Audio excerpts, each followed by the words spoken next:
I don't know how to, there we go. More casual than ever. You caught me in my office working, and this is what we do.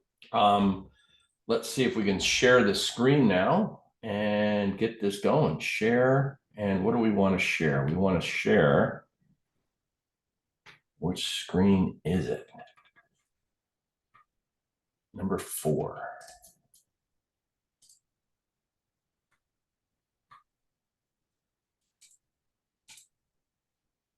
Oh, okay. I see your charts now. Looks good. All right. Hold on a minute. Where did you go, though?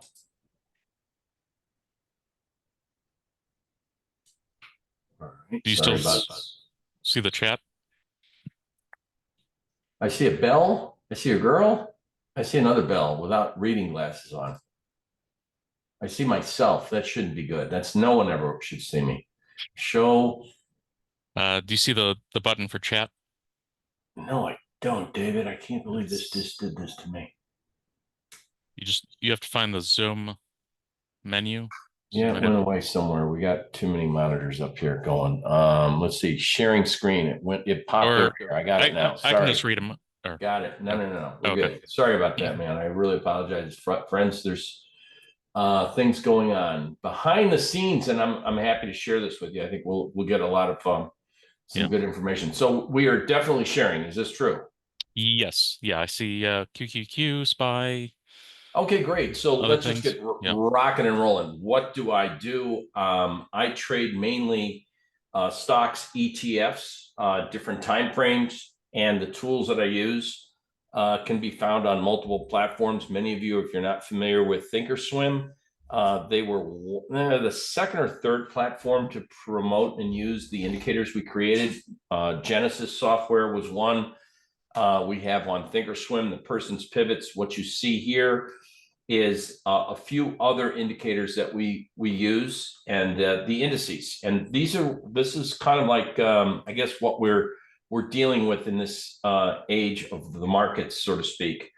Cap weighted effects of the MAGA 8 names. And so with that, what helps me to kind of gauge the market, not just in terms of value, but also condition and price, is I look at volume. And so we have a tool that Joe Granville invented called On Balance Volume.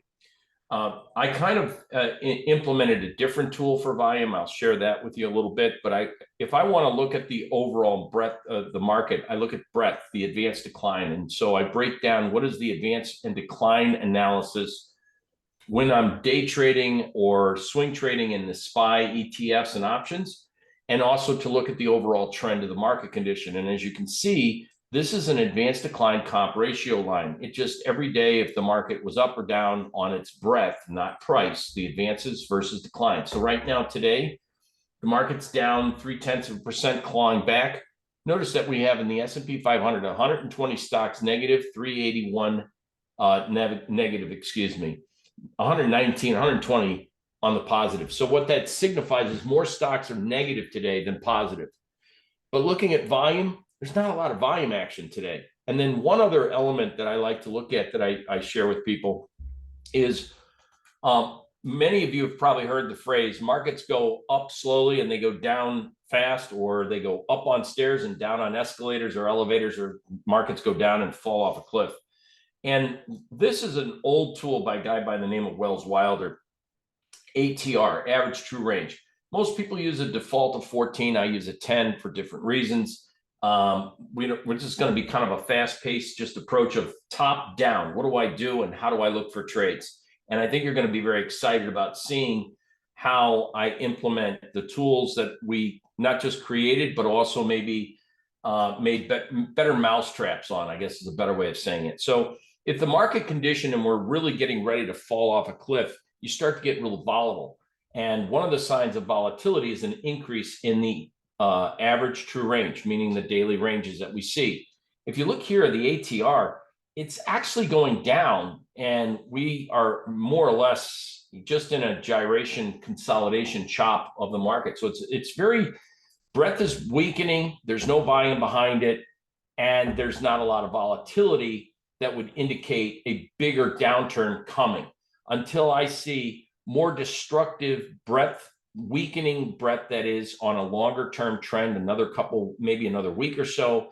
If volume picked up to the downside, supporting more selling pressure, and if the ATR started to climb, I'd be very nervous about the stock market in a bigger correction mode.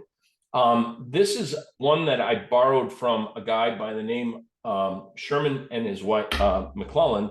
And what I did is it's called the JP Mick oscillator. This is a McClellan oscillator, which takes the breadth of the market in a moving average format, but instead of using the NYSE as it was designed, we modified it and changed some moving average settings, and we use it to break down on all the indices.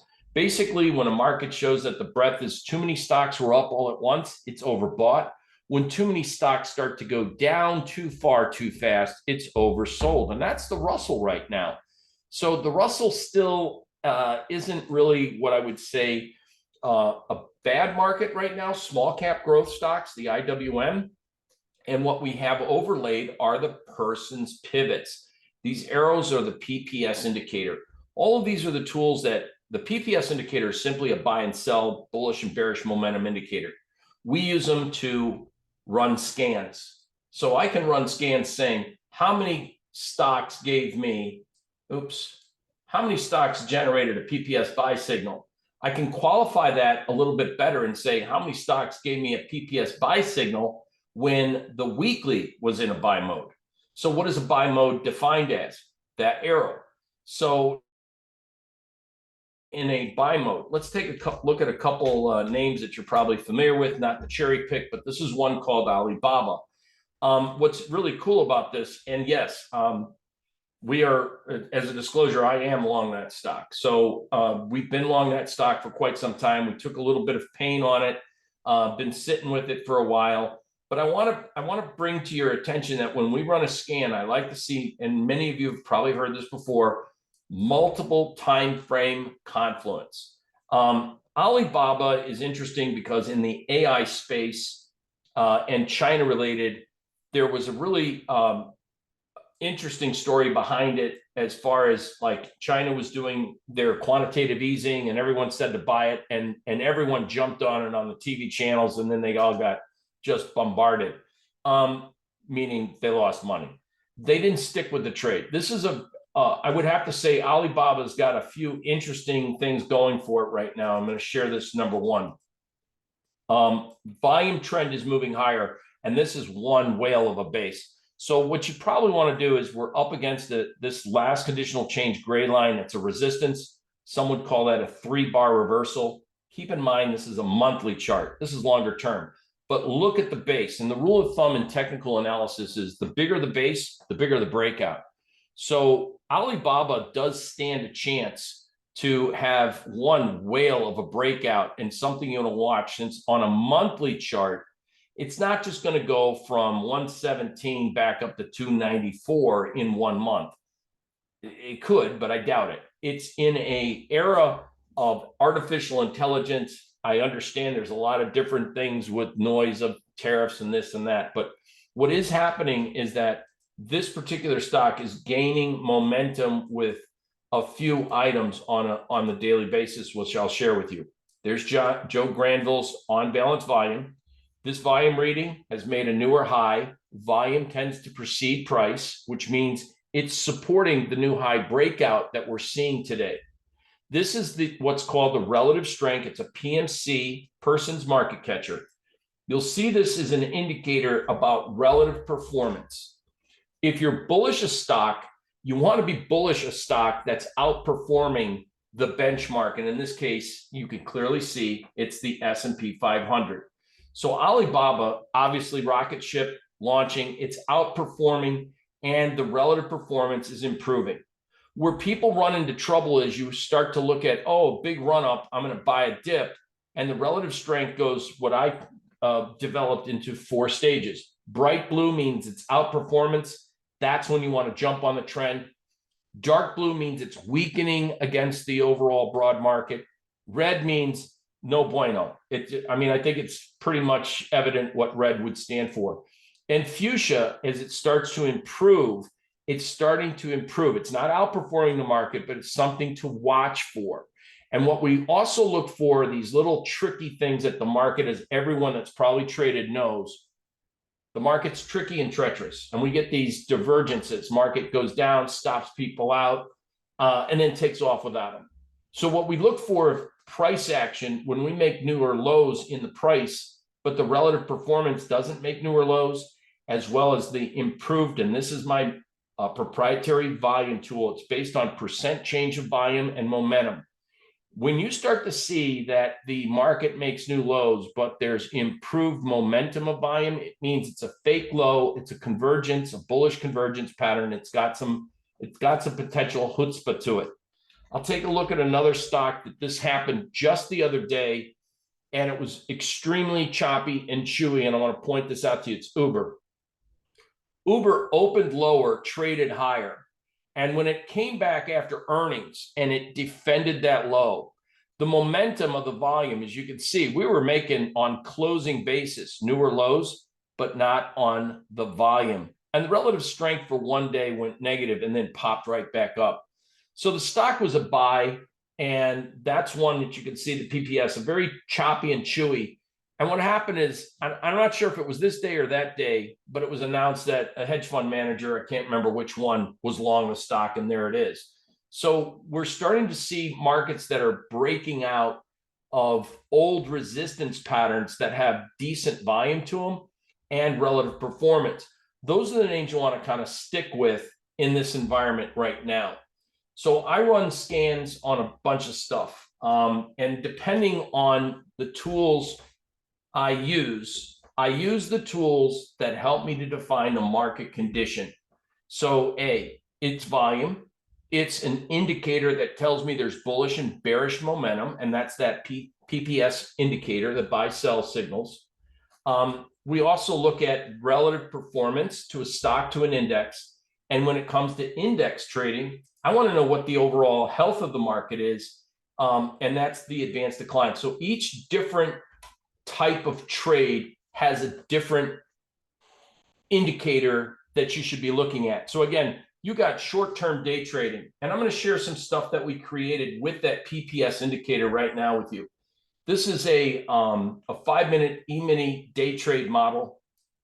Now, today, obviously, there was some action. This is a model that we run all night long. It's stupid to do, but I just do it for back testing purposes. I'll be more than, this is a performance that goes back since the beginning of the year. Performance summary, again, trades 24 hours when you probably shouldn't be trading at like 1 in the morning. It doesn't matter. As you can see, it's made some money. It does make money. How many trades does it go back? 231 trades since the beginning of the year. So this is just a 5-minute day trade. This is one I actually use in our portfolio model that in some of my managed accounts and in equities. So on the NASDAQ 100, and you can see where this is currently in a short position. How good, how bad? Let's take a look. Strategy performance. This has made a new equity high. Now, it does go through a period of I guess you want to call drawdown or sideways action. This is over a 2-year period of time. The settings here, I'd be more than happy to share a couple things that you know the transparency behind it. Let's take a look at, go to studies, and we're going to edit the strategy, and you'll see, first and foremost, it's based on a 100,000 notional value account. So it says this particular strategy says on $100,000, get me in as many shares as possible. That's why you'll see like 188 here, 190 there on the size. So the entry shows on the chart where it gets in, and it shows why it's in a trade. Bottom line, we scroll down to the bottom, you'll see PPS buy signals. You'll see PPS sell signals, and my proprietary pattern called the high close doji, which I wrote in a book. And I know David's going to kill me because this is not a promo piece, but I'm going to have to share this book. This book was written, Candlestick and Pivot Point Trading Triggers, when I had brown hair. This book came out in 2005. In this page, in this book, it has all of what pretty much everything in this book is what you see on this chart in front of you. It's amazing that if you read that book start to finish, you'll probably end up with a strategy just like these signals right here. So everything that I'm sharing with you today is not something that we just created. I've been working and doing the same thing for over 40 years in this business. And so what I've just been able to do is use a different platform to help enlighten my trades. So I tell people, how do you come up with all these trades? And I tell them I cheat. And I cheat by using the indicators we created, plus using a product like this, which allows me to go up and down and do a top to bottom approach in the market. What is the overall market condition in the market? Sideways, I can take a look at the breadth. I can run scans and say, what does the weekly charts look like? Are there new fresh buy signals? What sectors are those buy signals coming in and coming out of? And then on the radar screen, I can tell you, and this is today, this is live right now, where's the money flow going? A couple things that I'm going to talk about this radar screen, which are really cool. It tells me right now, daily signals, what's generating a new fresh buy or sell signal, what's generating maybe a turn of events for the end of week, and today's only Wednesday. So if the market closes today at these levels on Friday, we're going to generate a price pressure signal, either a new buy signal or a new sell signal. So that's to be determined on Friday, but at least it's giving me a warning of something's going on in a specific sector. So there's a couple metrics here I want to just share with you. I look at what the symbol is, what the volume is. I compare the volume today versus historic volume. I can say, gee, today GDX is up. That's gold miners. It's up on 8.5 million shares. It's lunchtime, 12:15. So it's not, it could exceed its historic volume trends. I have that person market catcher. This is telling me on a daily basis that the PMC is starting to improve in GDX. It's going to outperform relative to the S&P and stay in a stronger mode. So gold miners are in and have been in that relative performance, and they kind of changed back on January 14th, okay? So it's still in a strong mode. So when I go up and down, there's a couple things that I pay close attention to as an equity trader. Every week religiously, what are the main earnings that are going to be coming out? So we post what the earnings are coming out. Last night we had really some weird reactions with DoorDash. We also had kind of a weird reaction because it came out and they opened lower and then it traded higher. In the extended hour this morning, before the CPI number came out, stock was trading at 205. It's still up almost 3%. So it's going to generate, and look at DoorDash, it's been in an outperformance mode in the marketplace. And so the question is this going to break out to newer highs by the end of the week and the end of the month? The volume suggests that that could happen.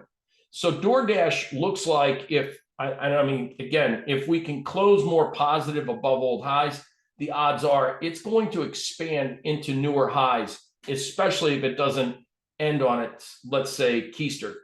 What we see here on an intraday basis on my screen, these are the person's daily pivots. Now, why do I use these? Because I use these to help me to define if a market's truly bullish, it should stay above pivots, the pivot point, and we should see an expansion of the pivot range. On a bullish outlay, we should be seeing higher highs and higher lows being forecasted on the market. So that kind of helps me. And if you notice, I don't have all kinds of moving averages and things.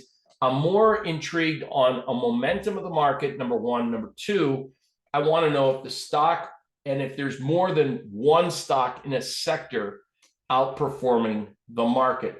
So I break down all kinds of stuff. We have, this is an interesting trade. We just got into this trade, by the way, Rigetti Computing. It's in quant computing mode, or business sector, excuse me. Alibaba, Uber. Ouster is a competitor, kind of a competitor for Mobileye, this is a company, it's a small cap company that makes sensors, not for autonomous driving, but also for drones. And it was kind of interesting that the market has just been sitting here. It's in a monthly buy. It's a longer term trade. It's got one of these huge bases out there, and we're just watching it. Snowflake has been a great trade, been long. This one I shouldn't even talk about because it's not fair. I've been in it too long. But I'll talk about MongoDB with you. MongoDB is another software AI application name that's pretty popular. Long-term investors are in it. You can see the momentum of the monthly. This is an expensive stock. It's a wildebeest, but it's an income generating stock that we're selling options against. And if you could take a look at this trade, you'll notice that, I mean, it rallies, it breaks, it rallies, it breaks, it rallies, it, no. One of these days it's going to break out, but I don't know if it's going to be this week. There's a gap to the upside of the market, and I am fully expecting the market to break up and test and fill that gap. So we do have a couple things that I like. The relative performance is now outperforming the market. There's one thing I don't like about this stock, and that's why it's a great stock to have on dips and on rips. Sell upside calls against it.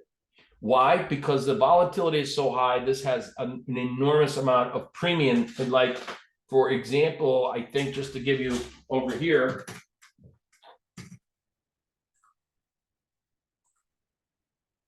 because I'm actually in this position, so bear with me a second. MongoDB right now, shorting the Feb 28th 290 strike calls, you're getting $10.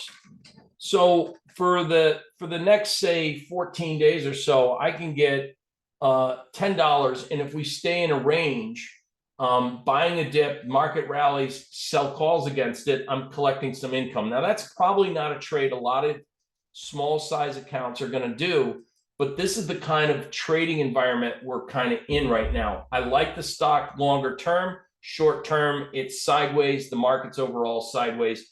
And these are kind of the things that we look at. I'm going to point out a couple other things like energy, one of the worst performing sectors of the year. This is Devon Energy, pays I think 3.5–4% dividend yield. Energy, nobody wants to be in energy. Drill, baby, drill, and all that good talk. But bottom line is, the thought is if you drill more oil, then you got more supply. It's going to shut down refineries. This is, from a seasonal perspective, one of the best times to be entering long in energy. Nobody likes it. Everyone's in AI. Everyone's in crypto. Everyone's in a crowded trade, maybe the MAGA 8 names, and you don't get a lot of respect in energy. And so I'm not saying that this is going to be the greatest trade in the world, but we just started to generate a new fresh buy signal. And I would say for Devon, for all you guys, it's not a very expensive stock, and it could see some massive upside in the next 3 months, 90 days. What would I be waiting for? I want to see this market develop a trend, meaning I want to see it give a buy signal. I want that relative strength to improve. I want the volume momentum to increase. And then I could say, hey, this looks like we got an upside. It's almost the formation. You could almost see it clearly here. It's almost a massive W bottom without formalizing the actual W part, right? So we got to see a little bit more upside out of this trade. A weekly close greater than, you may want to write this down, 35.75, that little pivot resistance level there, that would clear the way for more acceleration, especially on increase in volume with relative strength. Now, if you don't have this stuff, TradeStation, great. You can actually go to Thinkorswim, which has this indicator under my name. So if you go to Thinkorswim, you go to studies, you look under John Person, there's 3 indicators there for free for users. The PPS indicator, that's these buy and sell arrows. There's the person's pivots, that's the person's pivots. And there's the relative strength. So those are kind of the tools that, if you think about what constitutes better trading. Okay, great. The market's moving up. It's got a buy signal. I can see an arrow. I don't need a bunch of moving averages and stuff. I got a buy signal. I want to see is now the stock starting to outperform relative to the S&P 500, because that's going to capture some of the attention from the big boys. And then we'll be able to detect if that's true by an increase in volume. Now, if you don't have this tool, use on balance volume instead. So those are kind of the top to down approach of how I look at markets and what's going on. So like, for example, today, where's the big movement? It's in quant computing stocks. And why would that be?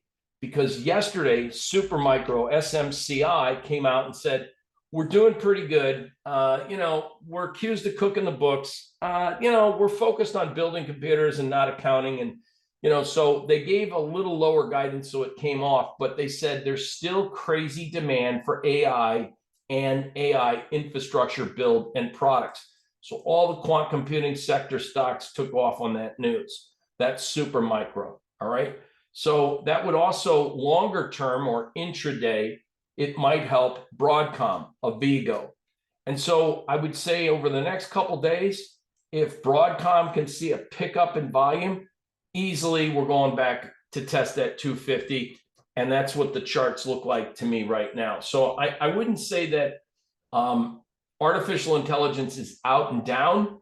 I would say that this is a market that is kind of picking out trade du jours. There's another trade du jour that people are probably familiar with. I heard the previous guest talk about the Nancy Pelosi effect. And this is Tempest. And this is a really weird story because I'm going to share how people get their trades and what's going on. So this is Tempest. And I didn't know anything about it until this day right here with that orange high close doji. But if I was paying attention, and I wouldn't have because I didn't have an arrow, but looking at that high close doji, the relative performance was improving and the volume was getting better. The market made a new closing low prior to the previous December 19th low. I don't know. Can everyone see that? Let's highlight it. That low is lower than that low. If this market is so weak, why is the relative performance improving, which is a fuchsia color, that's what fuchsia means, improving? And why is there a positive momentum of volume? So what happened is the story goes, and I don't know when it actually happened, but the Pelosi's bought, I think it's 50 of the in the money 20 strike calls, which were at the time, here's 20 down here. They bought 50, not a lot, just 50 of the 20 strike calls that expired January of 26. Well, here's what's interesting. Because of that, I think it's on this day right in here, it was either the green day or the red day right in here, it was disclosed that our Kathy Woods was jumping on this trade. So hedge fund managers are jumping even on, and I don't know if it's a coincidence, and I don't have proof pudding that Kathy Woods, ARK Investment, jumped on that trade because it was a Pelosi trade. But that's who's behind some of this stuff, and that's where momentum of relative performance, it seems to attract traders. Interestingly enough, there's NANC, if you're interested. This is an ETF on it supposedly isn't Nancy Pelosi ETF, but it's a Democrat versus a Republican ETF.